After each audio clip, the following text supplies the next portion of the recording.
Assalamualaikum warahmatullahi wabarakatuh.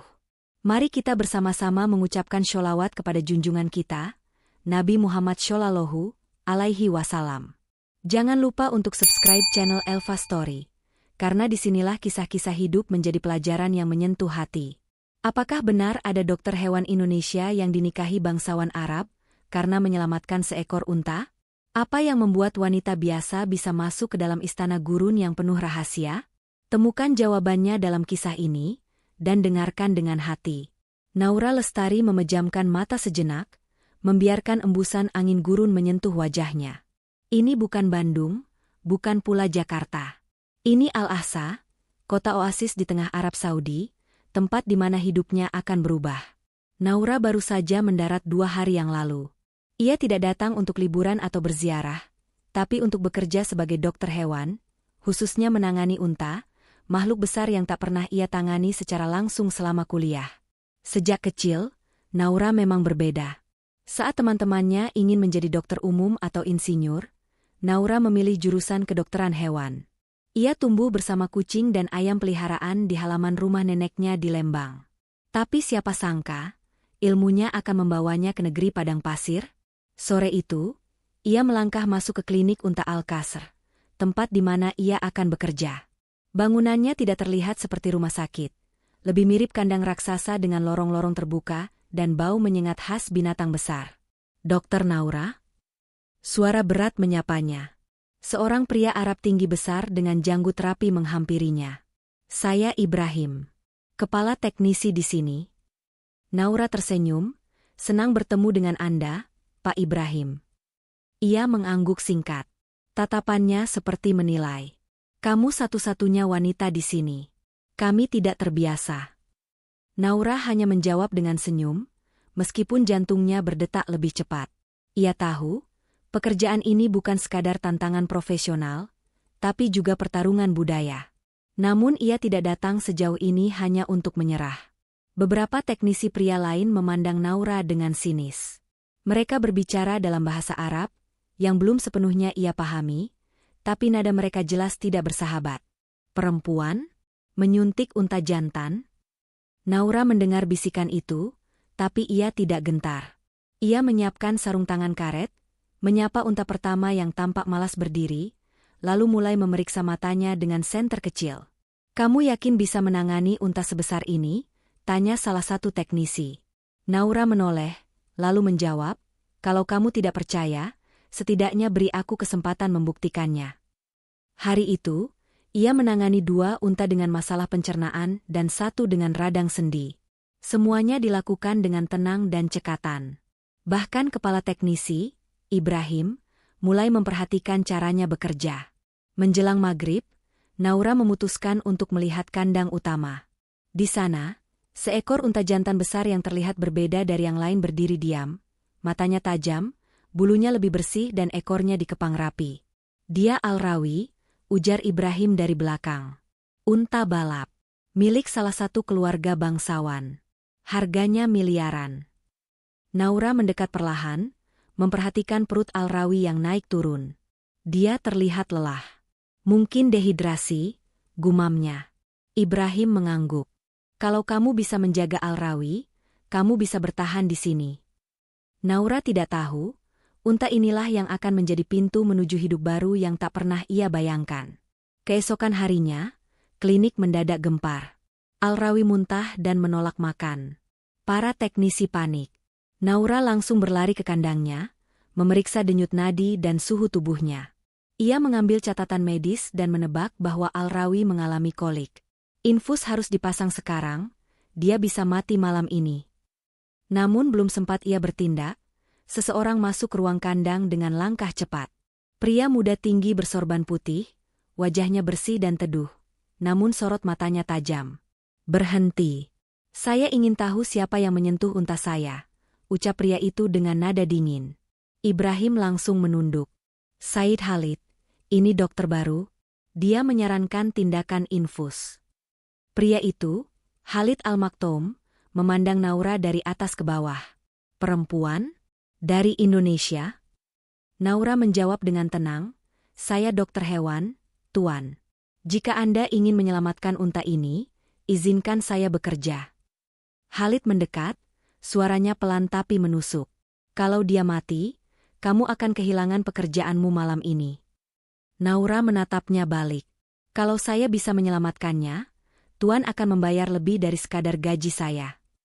Sunyi sejenak. Kemudian Khalid berkata singkat, lanjutkan.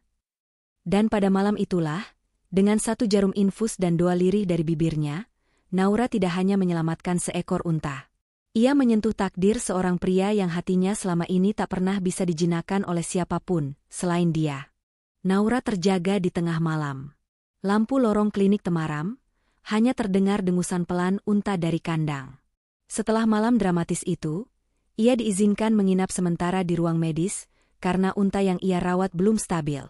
Ia melirik ke arah kandang khusus di ujung ruangan. Al-Rawi sudah lebih tenang. Tubuhnya berbalut selimut tipis, dan infus masih menetes perlahan.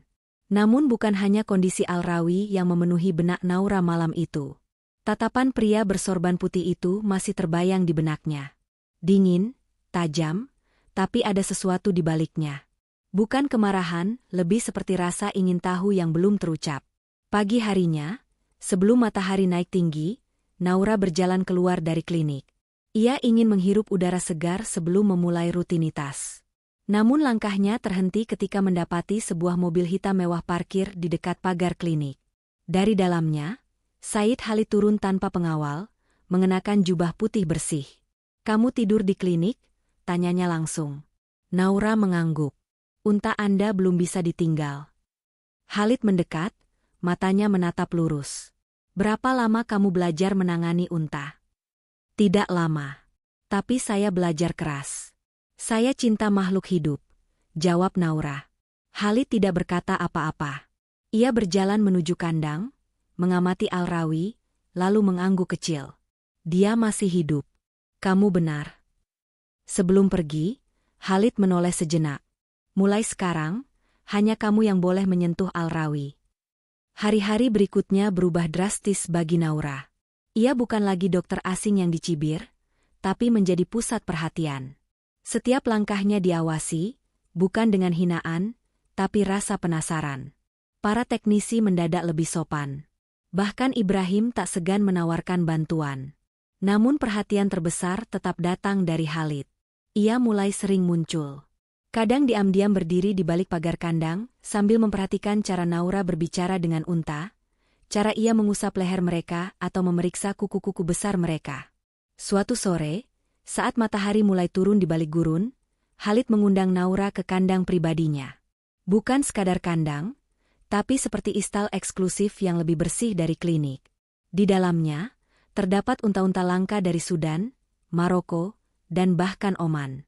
"Saya ingin kamu jadi konsultan pribadi unta-unta ini," ujar Khalid sambil menunjukkan ruangan penuh dokumen medis dan sertifikat juara balap. Naura menatap sekeliling. Ia seperti berada di galeri sejarah. "Apa mereka semua juara?" Khalid mengangguk. "Unta adalah warisan keluarga saya. Ayah saya wafat saat membangun kerajaan ini. Saya hanya ingin menjaganya." Naura diam. Ia melihat sisi lain dari pria itu. Di balik kekakuannya, tersimpan luka.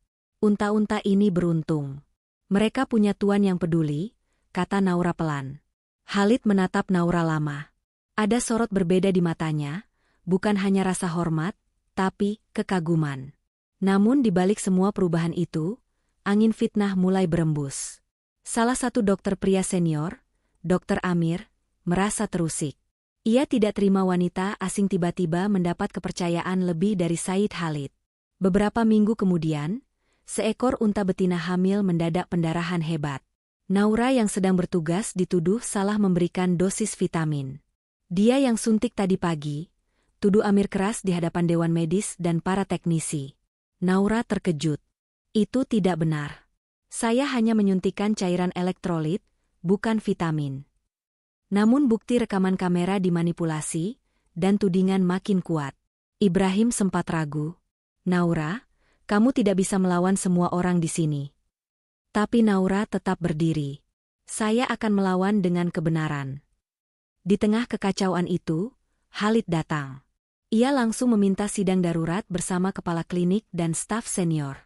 Berikan saya seluruh rekaman.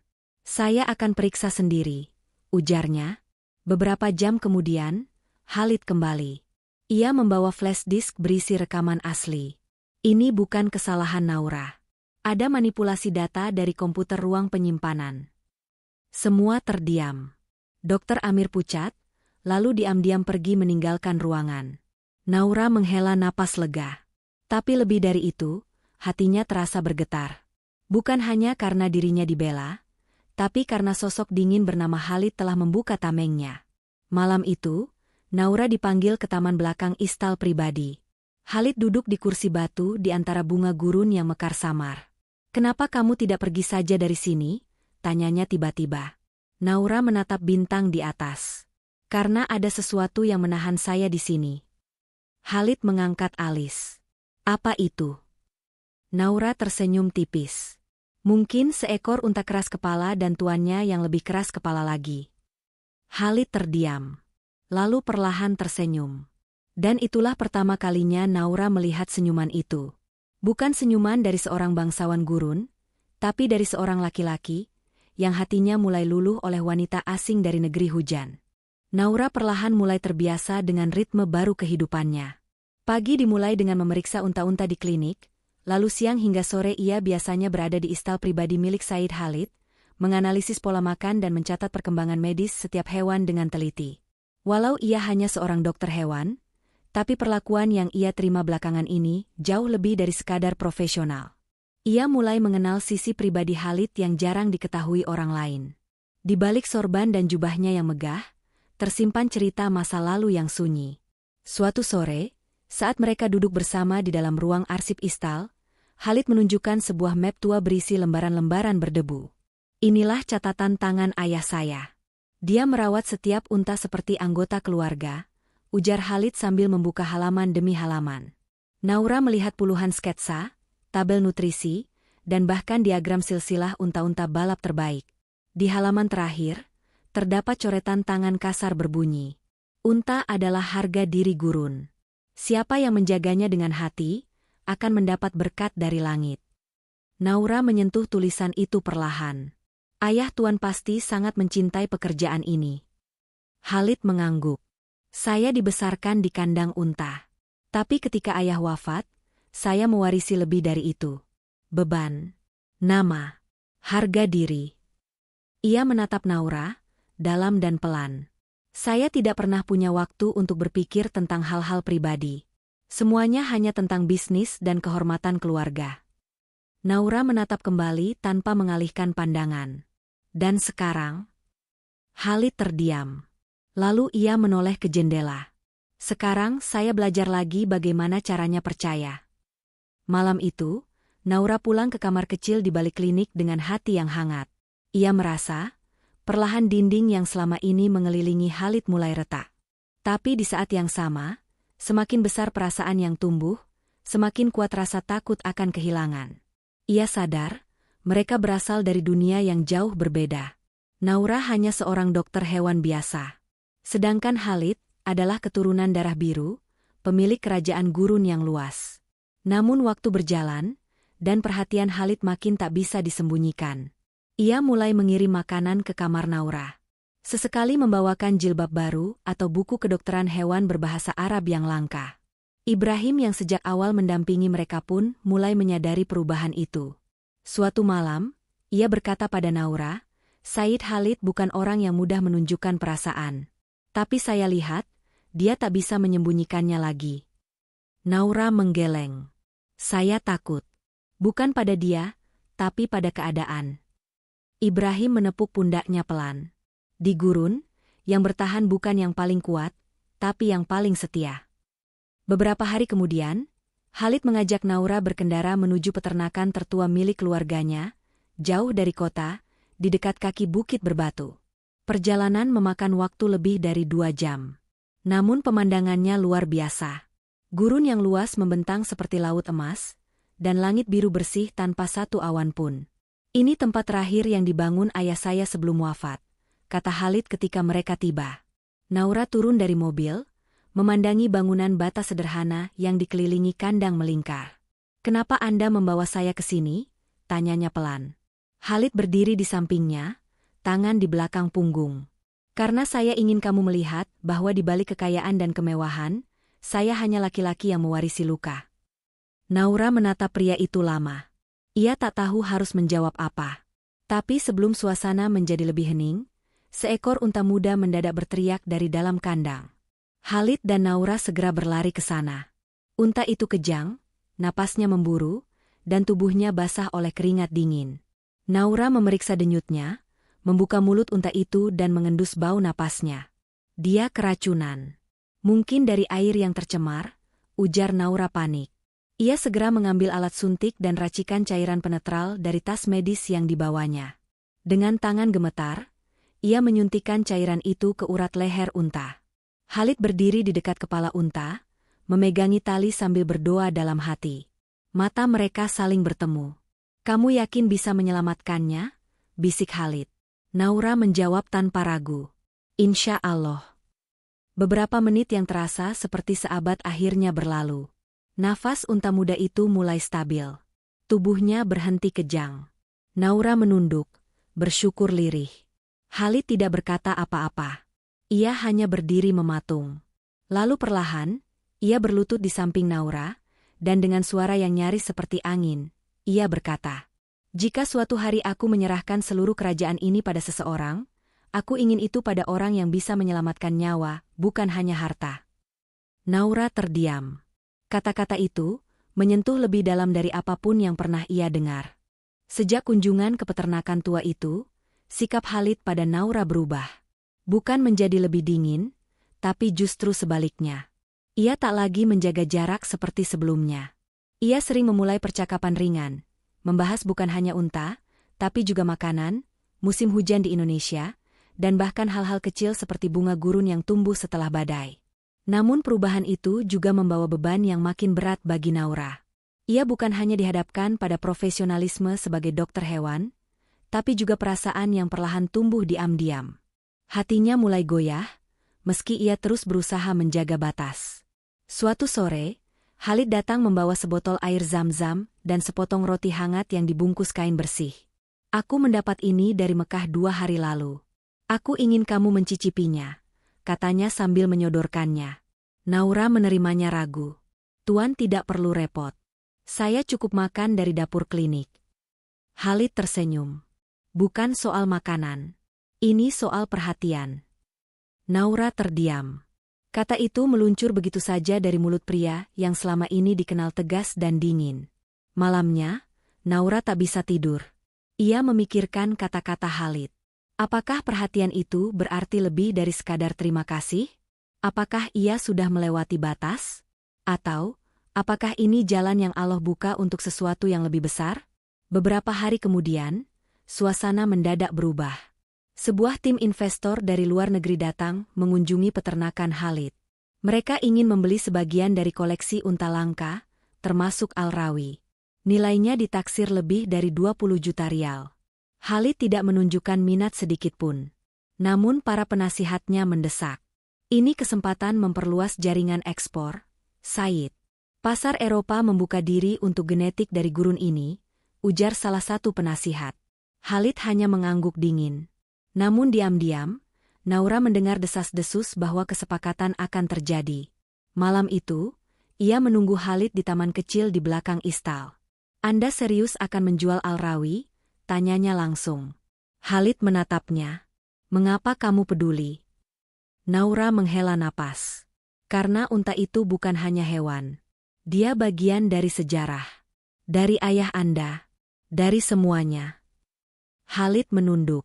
Terkadang warisan yang terlalu berat membuat orang ingin melepaskannya. Naura tak menjawab. Tapi tatapan matanya cukup menjelaskan bahwa ia tidak setuju. Keesokan harinya, menjelang penandatanganan kontrak, Al-Rawi mendadak demam tinggi. Naura langsung dipanggil ke kandang. Suhu tubuh Al-Rawi melonjak.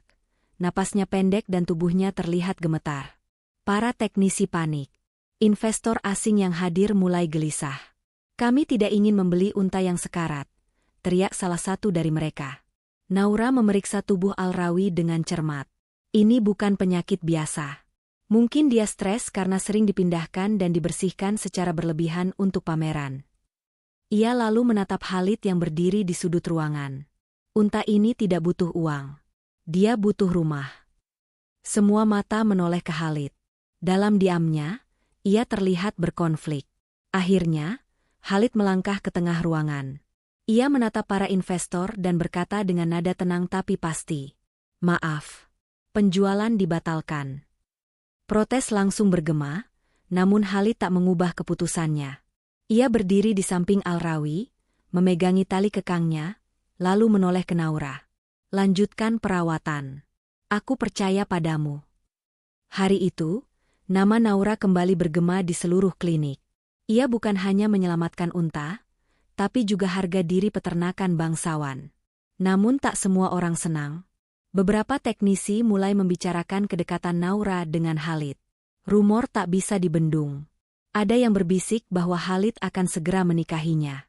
Ada pula yang mengatakan bahwa Naura hanya wanita biasa yang mencari keberuntungan lewat hati seorang bangsawan.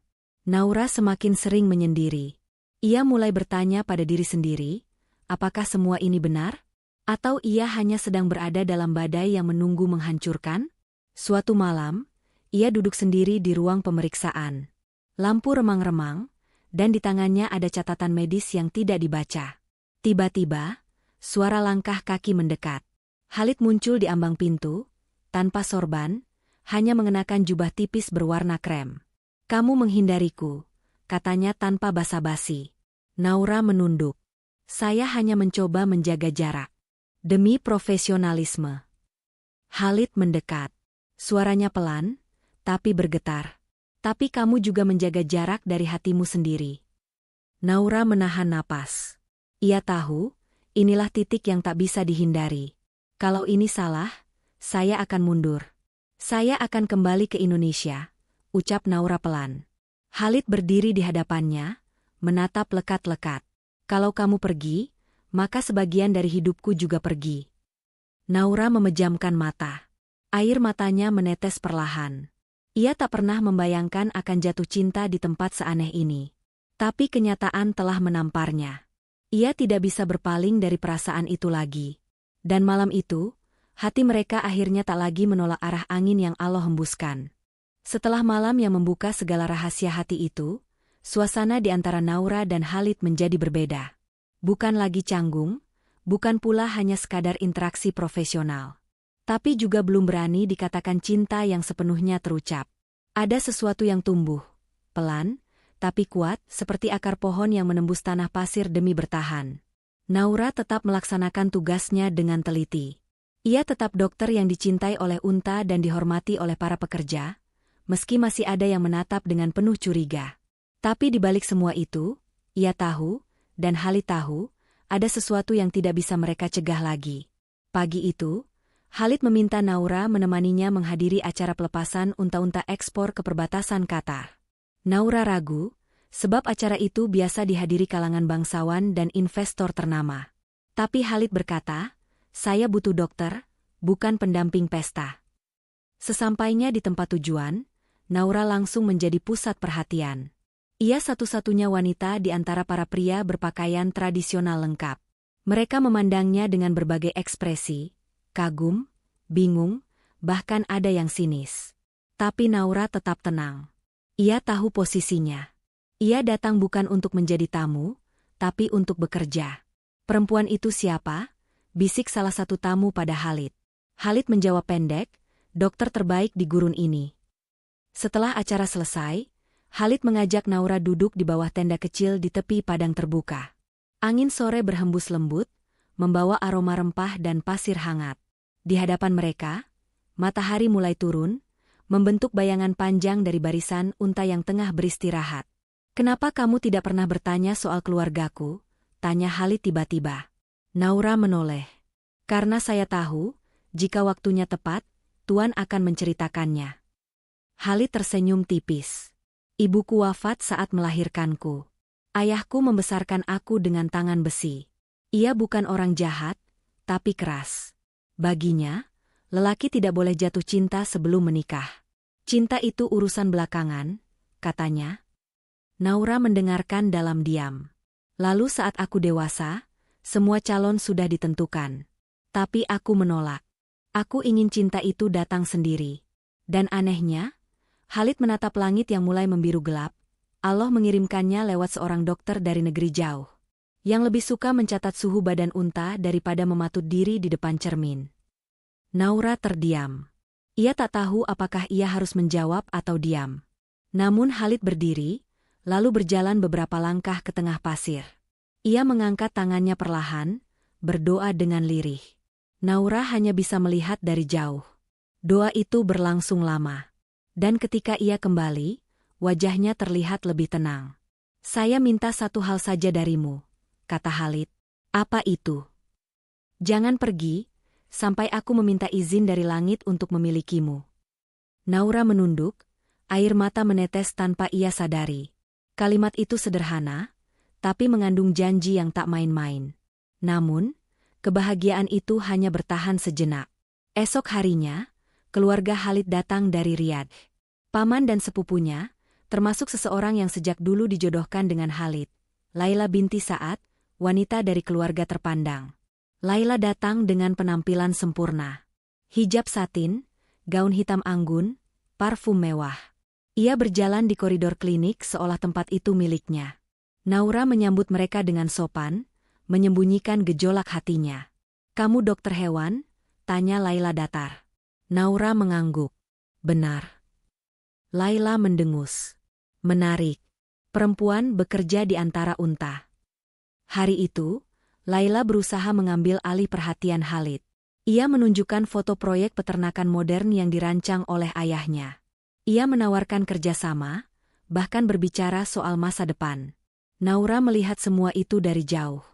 Ia kembali menyibukkan diri dengan mensterilkan alat suntik, memeriksa kuku-kuku unta, dan menghindari setiap tatapan yang bisa menyakitinya. Tapi hatinya perlahan terkikis. Malamnya, Naura duduk sendiri di dekat kandang Al-Rawi. Ia berbicara pada unta itu seolah pada teman lama. "Kalau kamu bisa bicara, Ro," bisiknya lirih, "kamu pasti tahu hati manusia tidak sesederhana menyembuhkan demam atau infeksi." Tak lama, langkah kaki Khalid terdengar dari kejauhan. Ia membawa 2 cangkir teh dalam nampan kecil. "Aku tidak mengundang mereka," katanya langsung. Naura menunduk. "Tapi mereka datang. Dan mereka membawa masa depan yang seharusnya untukmu." Khalid duduk di sampingnya. "Kamu tahu, Laila datang membawa rencana. Tapi kamu datang membawa ketenangan." Naura menatapnya. "Saya hanya seorang dokter hewan biasa, Tuan." Khalid tersenyum. "Tapi di mataku, kamu adalah perempuan yang ada dalam doa gurun ini." Naura menahan tangisnya. Ia ingin percaya pada kata-kata itu. Tapi ia juga tahu cinta sebesar apapun akan diuji, dan ujian terbesar mereka baru saja dimulai. Pagi itu klinik unta kembali ramai. Suara helaan napas unta yang sedang dicek kesehatannya, berpadu dengan langkah para pekerja yang lalu lalang. Namun ada ketegangan yang tak terlihat, seperti udara panas yang menekan sebelum badai datang. Naura tetap menjalankan tugasnya seperti biasa. Tapi hari itu ia sadar. Setiap langkahnya diawasi oleh Laila dan sepupunya. Bahkan beberapa pekerja mulai bersikap dingin, seolah ada angin fitnah yang mulai bertiup dari sudut-sudut yang tak terduga. "Naura," panggil salah satu petugas kandang dengan suara rendah, "ada yang aneh di ruang penyimpanan vaksin. Mungkin kamu perlu lihat." Naura segera ke sana. Di sana ia menemukan botol-botol vaksin dalam kondisi tergeletak, beberapa di antaranya terbuka dan hampir tumpah. "Ini tidak mungkin jatuh sendiri," gumam Naura, mengernyit curiga. Namun sebelum ia sempat menyelidiki lebih jauh, suara langkah keras menghentikannya. Paman Khalid, Syekh Abdullah, masuk dengan wajah marah. Di belakangnya, Laila berdiri tenang dengan raut menang. "Dokter," suara Syekh Abdullah menggelegar. "Apa penjelasanmu?" "Kami menemukan bukti bahwa beberapa vaksin sudah kedaluarsa namun masih digunakan." Naura terkejut. "Itu tidak mungkin. Saya selalu memeriksa tanggal dan..." Laila memotong. "Kami juga menemukan beberapa catatanmu yang tidak sesuai." Ada suhu kandang yang tak cocok dengan kondisi fisik unta yang kamu rawat. Naura menahan napas. Ia tahu, ini bukan sekadar tuduhan teknis. Ini fitnah. Khalid yang mendengar keributan itu segera datang. Apa yang terjadi? Laila langsung berkata cepat. Klinikmu dalam bahaya, Khalid. Perempuan ini bisa mencelakakan ternakmu. Dan jika orang luar tahu, reputasi kita akan rusak. Naura mencoba menjelaskan, Tuan Khalid, ini tidak benar. Saya tidak pernah lalai, saya bisa buktikan. Namun Syekh Abdullah mengangkat tangan. Cukup. Kami akan mengusut ini. Sementara itu, dokter ini harus dihentikan tugasnya. Khalid menatap Naura. Wajahnya penuh keraguan dan amarah yang ia tahan. Naura tahu, bukan karena ia percaya pada tuduhan itu, tapi karena ia sedang ditekan dari segala sisi. Aku akan menyelidiki ini sendiri, ujar Khalid akhirnya. Syekh Abdullah menjawab dingin. Tentu, tapi reputasi keluarga harus diutamakan. Hari itu, Naura diminta untuk tidak datang ke klinik sampai penyelidikan selesai. Ia kembali ke kamar kecilnya di ujung kompleks peternakan dengan hati penuh luka. Semua kerja keras, semua cinta yang tumbuh, seolah musnah dalam sekejap. Ia duduk di ranjangnya, menggenggam tas kecil yang selalu ia bawa dari Indonesia. Di dalamnya, ada foto mendiang ibunya, dan selembar kertas berisi doa-doa yang dulu dituliskan tangan sang ibu sebelum ia berangkat. Allah, jika aku harus diuji, maka kuatkan hatiku. Jangan biarkan fitnah mengalahkan niat baik. Sementara itu, Khalid duduk sendirian di ruang kerjanya. Ia membuka berkas-berkas laporan yang dituduhkan, mencocokkan dengan rekaman kamera pengawas. Ia melihat jam demi jam Naura bekerja, mencatat, menyuntik, memberi makan. Ia mengernyit saat melihat Laila pernah masuk ke ruang vaksin tanpa sepengetahuan siapapun, dengan alasan mengecek kebersihan. Ia mempercepat tayangan, dan menemukan, dengan jelas, Laila menyentuh rak penyimpanan, bahkan membuka beberapa botol. Khalid berdiri. Nafasnya memburu. Ia tak percaya wanita yang dikenalnya sejak kecil sanggup melakukan hal seperti itu. Sore harinya, Khalid mengetuk pintu kamar Naura. Perempuan itu masih duduk memegang tasnya, wajahnya pucat dan matanya sembab. Khalid masuk pelan, lalu duduk di lantai di hadapannya. Aku sudah tahu semuanya, katanya. Naura hanya menatap kosong. Mereka ingin saya pergi. Dan aku takkan membiarkan itu terjadi. Naura menggeleng. Saya hanya tamu di tanah ini, Tuan. Saya tak punya kuasa melawan mereka. Khalid mengambil tangan Naura, memegangnya erat. Maka izinkan aku jadi perisai yang melindungimu. Naura menarik tangannya perlahan. Saya bukan perempuan bangsawan. Saya bukan Laila. Saya cuma dokter hewan dari desa kecil di Jawa. Hidup saya sederhana, bahkan mungkin tak pantas berdiri di sisi Tuan. Khalid berdiri.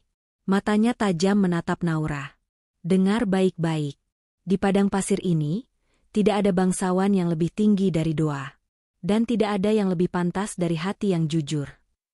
Naura tak bisa menahan tangisnya lagi. Ia menangis pelan, dalam hening yang menusuk. Keesokan harinya, Khalid mengumpulkan seluruh staf, termasuk keluarganya. Ia memutar rekaman dari kamera pengawas, memperlihatkan apa yang dilakukan Laila. Semua terdiam. Tak ada yang menyangkal.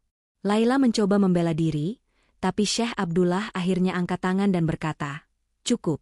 Kamu telah mempermalukan keluarga." Khalid lalu berdiri, menatap Naura yang berdiri di pinggir ruangan. "Mulai hari ini," katanya lantang, Dokter Naura kembali memimpin klinik.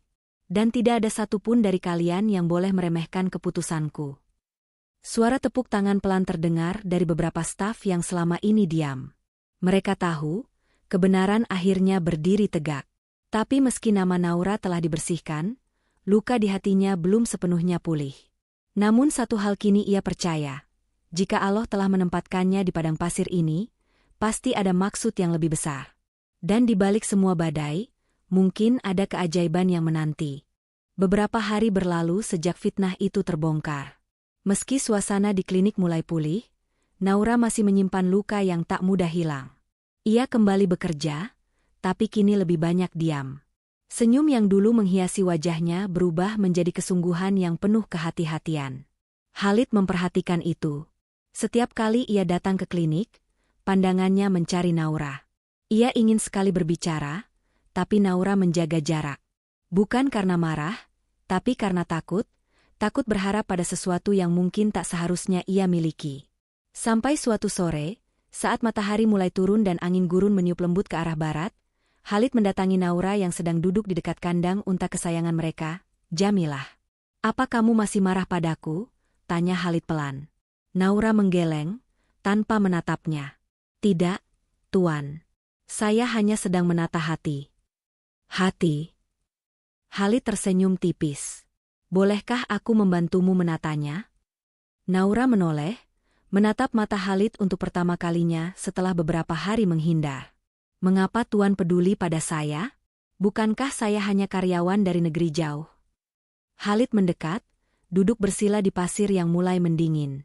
"Naura, di tempat ini aku punya banyak unta, kekayaan, nama besar. Tapi tak satu pun bisa menyembuhkan hati yang kosong." Naura menarik napas. "Tuan, panggil aku Khalid.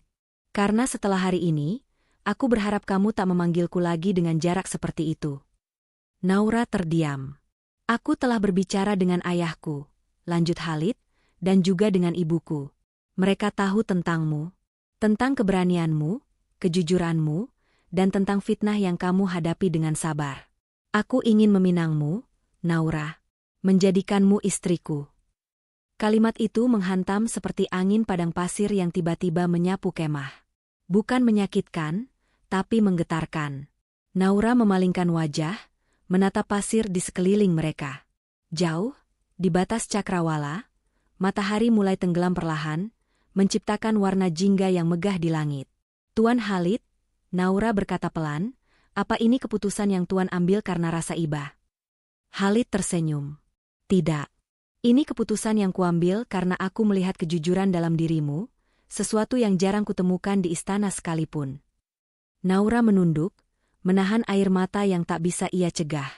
"Saya tidak tahu harus menjawab apa." "Kalau begitu," ucap Khalid, "aku beri kamu waktu. Tapi ketahuilah, aku tak akan menikahi siapapun kecuali kamu." Beberapa hari kemudian, klinik unta mendadak ramai oleh kabar yang menyebar dari mulut ke mulut. Tuan Khalid akan bertunangan. Tapi yang mengejutkan banyak orang adalah siapa yang akan menjadi istrinya. Bukan bangsawan, bukan wanita dari keluarga Arab ternama, melainkan seorang dokter hewan muda dari Indonesia yang dulunya datang hanya untuk bekerja dan mengirim uang ke kampung. Laila yang mendengar kabar itu hanya bisa terdiam di balik dinding rumahnya. Rasa malu membakar wajahnya. Sedangkan Syekh Abdullah pun akhirnya angkat tangan. Ia tak bisa membantah lagi bahwa anak saudaranya telah memilih perempuan yang benar-benar ia cintai. Naura duduk di kamarnya, memandangi gaun putih sederhana yang dikirimkan oleh Ibu Khalid. Di dalamnya, ada secarik surat berisi pesan lembut. "Kami mungkin tidak berbagi darah yang sama, tapi kami menyambutmu sebagai anak perempuan kami. Karena kami percaya, Allah telah memilihmu untuk putra kami." Hari itu, Khalid datang dengan membawa 2 ekor unta muda putih sebagai mahar, beserta perhiasan dan kitab suci. Di halaman kecil belakang klinik, para pekerja berkumpul. Imam dari kota dipanggil untuk memimpin akad. Naura duduk dengan mata berkaca, mengenakan jilbab putih lembut yang dibawakan khusus oleh Ibu Khalid. "Aku terima nikahnya Naura binti Sarwono dengan mahar tersebut, dibayar tunai karena Allah Ta'ala." Suaranya tegas. Di saat itu, langit padang pasir terasa lebih tenang dari biasanya. Angin seolah berhenti, dan dunia memberi ruang pada kebahagiaan sederhana yang datang tanpa dipaksa. Khalid menatap Naura setelah ijab kabul selesai. Di matanya, ada kebahagiaan yang tak bisa disembunyikan. "Sekarang," katanya lembut, "kamu bukan hanya dokter untuk untaku, tapi juga penawar bagi hatiku." Naura tersenyum, dan untuk pertama kalinya, ia menyadari bahwa gurun yang dulu terasa asing kini telah menjadi rumah. Pernikahan itu sederhana, tapi sakral. Tidak ada pesta besar, tidak ada kemewahan mencolok, hanya barakah yang turun perlahan seperti embun di padang pasir. Para pekerja klinik bersyukur, para tetangga tersenyum, dan Ibu Khalid tak henti memeluk Naura sambil meneteskan air mata haru. Hari-hari setelah pernikahan itu berjalan damai. Naura dan Khalid tinggal di sebuah rumah kecil yang dibangun tak jauh dari klinik unta, di tepi oasis. Di situ, mereka memulai kehidupan baru. Tidak di istana, tidak di kota gemerlap, tapi di tempat yang telah menyatukan mereka, padang pasir. Setiap pagi, Naura akan memeriksa unta-unta, sementara Khalid menyusun ekspor hasil peternakan ke berbagai wilayah Timur Tengah. Mereka bekerja berdampingan, seperti dua matahari kecil yang menyinari satu sama lain. Naura tak lagi hanya dikenal sebagai dokter hewan asing, tapi sebagai istri pemilik peternakan unta paling dihormati di wilayah itu. Meski begitu, ia tetap rendah hati, tetap mencuci tangan setelah memeriksa luka unta, tetap menunduk saat berbicara dengan para pekerja, tetap memberi makan unta-unta tua yang tak lagi digunakan. Pada suatu malam, saat mereka duduk berdua di beranda rumahnya, diterangi cahaya bintang dan suara angin gurun, Khalid memandang Naura dengan senyum yang lembut. "Aku pernah berpikir," ujarnya, "bahwa wanita yang akan menjadi istriku harus berasal dari kalangan bangsawan, berpendidikan tinggi di Eropa, atau dibesarkan dalam istana. Tapi ternyata, Allah menakdirkan seorang wanita desa dari negeri yang jauh, dengan hati yang lebih megah daripada istana manapun." Naura menatap bintang-bintang di langit. "Dan aku tidak pernah membayangkan bahwa seseorang seperti aku akan memiliki hidup seperti ini. Kamu pantas mendapatkannya, Naura." Malam itu mereka berbicara lama, tentang masa depan, tentang mimpi, dan tentang bagaimana klinik itu akan mereka kembangkan menjadi pusat perawatan hewan terbesar di daerah itu.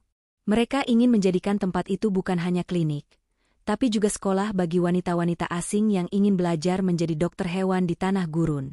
Laila? Ia akhirnya pergi dari kota itu. Ia memilih kembali ke Riyadh, membawa serta rasa malu yang membentuknya menjadi pribadi yang lebih dewasa. Sementara Syekh Abdullah, yang semula menolak Naura, akhirnya menjadi pendukung setiap proyek kemanusiaan yang dibangun oleh pasangan itu. Hidup mereka bukan tanpa tantangan. Ada musim panas yang membakar, badai pasir yang datang tiba-tiba, bahkan unta-unta yang sakit parah. Tapi Naura dan Khalid menghadapi semua itu bersama. Cinta mereka tidak mewah, tapi kuat. Tidak ribut, tapi dalam. Tidak dipamerkan, tapi selalu terasa. Naura pernah bertanya pada dirinya sendiri, di awal-awal dulu, apa aku hanya sekadar karyawan? Apa aku hanya sementara di tempat ini? Tapi kini, pertanyaan itu tak lagi muncul. Karena ia telah menemukan tempatnya. Bukan sekadar sebagai istri, bukan sekadar sebagai dokter hewan, tapi sebagai hati di tengah padang pasir. Tempat di mana cinta tumbuh bukan dari pujian, tapi dari kepercayaan dan keikhlasan. Dan ketika suatu hari, seorang jurnalis lokal datang untuk mewawancarai mereka, Naura hanya tersenyum ketika ditanya bagaimana ia bisa sampai ke titik itu. Ia menjawab pelan, "Allah menuntun langkah saya. Dari desa kecil di Jawa Timur, hingga ke hati seorang pria yang tidak pernah saya duga akan menjadi suami saya." Begitulah kisah seorang wanita muda Indonesia yang datang ke tanah asing untuk bekerja, tapi pulang dengan hati yang tak lagi kosong. Ia tidak hanya menjadi dokter unta, tapi juga menjadi bidadari padang pasir.